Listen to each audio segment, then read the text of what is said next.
This week on Willful, we're talking to Angela Misri, a Toronto-based journalist, podcaster, and mystery writer, and the author of the Portia Adams Adventure Series. Well, welcome, Angela. Thank you for joining us today at The Merchant. Thank you so much for inviting me. This is beautiful.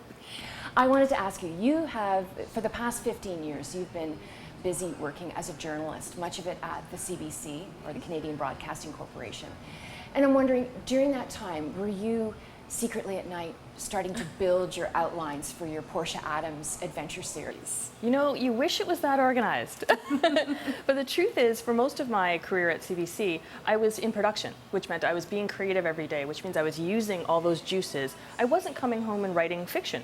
I was spending all my creative energy at work, which was awesome and was the right way for me to be a journalist, it turns out. That was a good use of my brain. It's when I got promoted into management that suddenly I had nowhere to put my creative energy. I was managing insanely creative people who were doing podcasting and videos and all kinds of beautiful websites, but I wasn't actually in there coding or designing or anything. So that's when I started carrying a Moleskin notebook. From my front door to the CBC's front door is 20 minutes.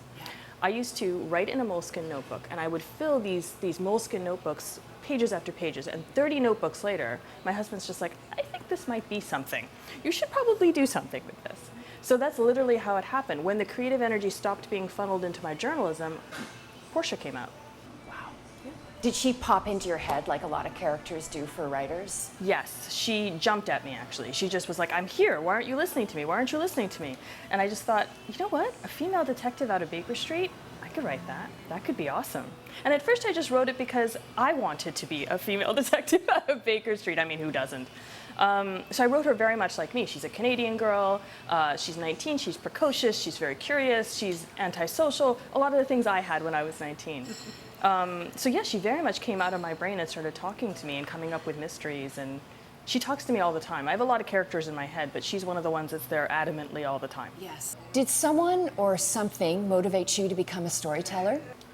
I will tell you one story. There's one story I can tell you.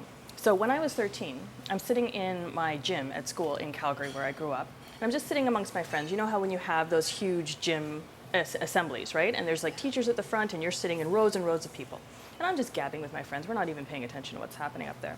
And suddenly, the principal announces my name and says, come up to the front. And I think, oh God, what did I do? I'm a South Asian girl. The first thing I think of is, what are my parents going to do to me? Oh my God, I'm going to detention. Like, I have no idea what is going on. I was a head down, don't look at me kind of kid. So I get up to the front, and he hands me this big anthology, like a coiled anthology. And he says, congratulations, you've been published. And I was just like, what? What the heck is going on? Turns out my teacher had submitted one of my poems that I'd written for an assignment, and it had been published in this like Alberta-wide anthology of children's writing. That was it. That was my moment. That was my, I could be something other than a doctor or an engineer. That was my first moment. What was your parents' reaction to that?